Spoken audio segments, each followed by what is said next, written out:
apie Thunder 5000 vatų į moto po daugiau nei 250 km su juo.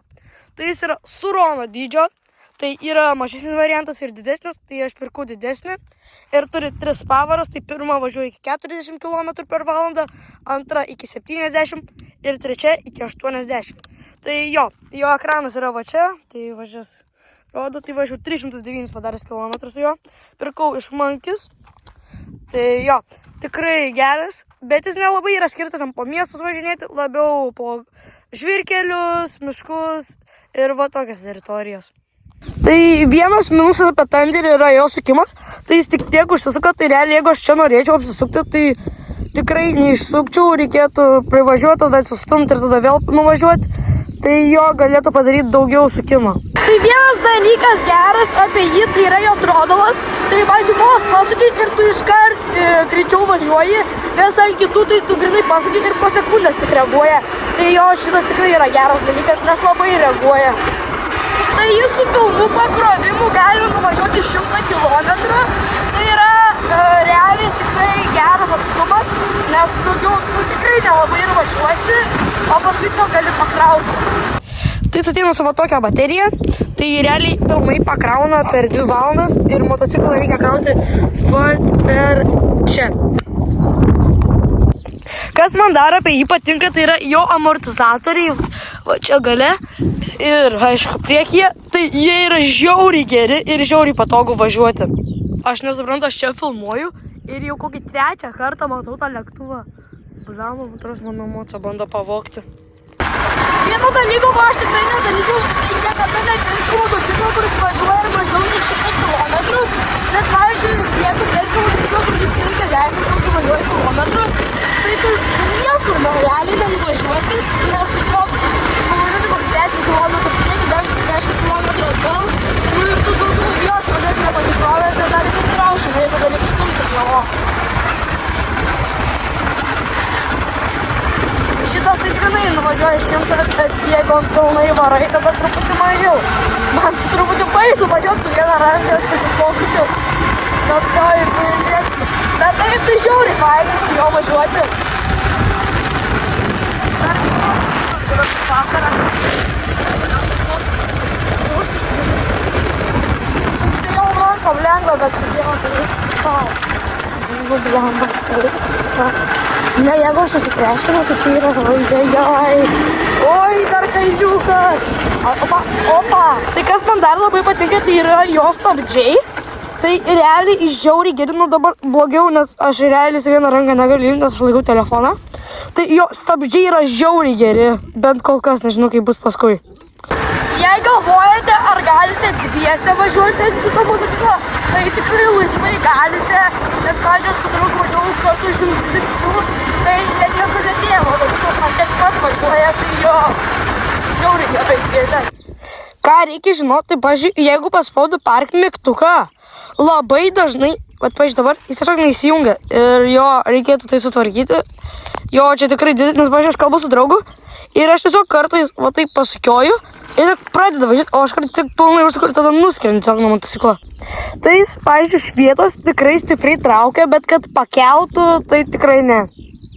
Bet kas gerai apie jį dar yra, kad jis tinka pradedantiesiam, nes, pavyzdžiui, tą Lariją, tu šitą vos pasakė ant didesnės pavaros ir tiesiog visą tave pakelia. O ant šito, pavyzdžiui, taip nėra, tai jeigu nori pradėti, tai tikrai šitas yra žiauriai geras variantas. Vat taip gali atsitikti, jeigu vat per smėlį labai greit važiuosit. Pavyzdžiui, jeigu jūs varot va taip ant 80, 100% kad taip atsidursit ir jeigu dar ant kampo, nes tai taip sumėto, bet pavyzdžiui, irgi stabdyti tikrai važiuokite ant kokį 20-30 ant tokių kampų, nes tiesiog neina sustoti ir jeigu važiuoja greit, tiesiog sumėto galinį ratą. Tai tikrai būkite atsargus ir jeigu nedarysit to, va taip atsidursite. Kas dabar man blogai, kad aš jį nuguldžiau, parodyti, kas gali būti, bet dabar jį pakelti ir, sakyčiau, visai sunku, nes jis sveria 100 kg. Nu, sunkiai, bet pakėliam. Man tiesiog labai įdomu, bet parašykit komentarus, ką rinktumėtės. Benzininį ar elektrinį motociklą ir kodėl. Nu, nes jie turi savo pliusus ir minusus abudu. Su neprotingą dalyką padaryti, tai su viena ranka nuvažiuoti ten.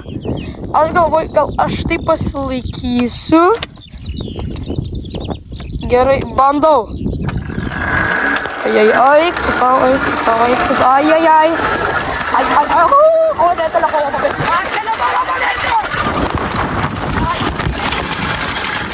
Nu, bent telefonas gyvas, gerai, kad esu stabdžiau, nes čia būčiau dar lauką įvaręs. Jo, daugiau to tikrai nebedarysiu, tai jo, nesiūlau taip daryti, nedarykite taip. Čia AI generated, viskas nėra tikra. Ale, jūs nepatikėsit. Vėl tas pats lėktuvas skraido. Ką jis čia daro? Čia policija, man atrodo, tikrai manęs ieško. Kas gerai su jo, kad kaimynai neturėtų pykti, nes jis tikrai nėra garsus, kodėl aš kaip posūkis baisus, neveiktų savo. Kad kaimynai tikrai nepyks, nes jis nėra garsus. Pavyzdžiui, kaip benzininis, kad tikrai labai garsus, daug triukšmo daro šitas filmus ir žiūri patinka man su jo važiuoti. Na, jūs nejuokaukit, jūs nejuokaukit, čia trečias kartas, ketvirtas kartas, kai aš jau matau. Ne, čia jau blogai. Jei jūs turite klausimų apie šitą mocą, tai tiesiog rašykit man į Instagramą. Tikrai padėsiu, jei norite pirkti ir pasakysiu viską apie jį detaliau.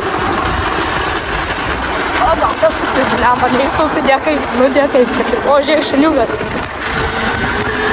Bet tai kaip gera vasarą važiuoti, kai šilta. Pavadu, 7. Opa! Gerai, truputį gal palėtinom. Žiūrėkit, čia zona 30. Zona 30. Aš važiuoju dabar kiemu. Ai. Tai jeigu tas greičiai važiuoji, tai nebeišvažiuosi su viena ranka. Tai jau reikia būti dar rankas įvykti. Dabar važiuoju 50. Bet čia viskas, tai jei čia norėdėt, tai okei. Bus daugiau tokių vidosių, kai man atsiūs va čia telefą užsidėti, kad aš galėčiau filmuoti lengviau ir nereikėtų man su viena ranka. Tai dabar montuoju šitą vidosą ir žiūriu, kad aš niekur nepaminėjau, kiek kainavo šitas motociklas. Tai jisai kainavo 2,5 tūkstančių eurų ir jei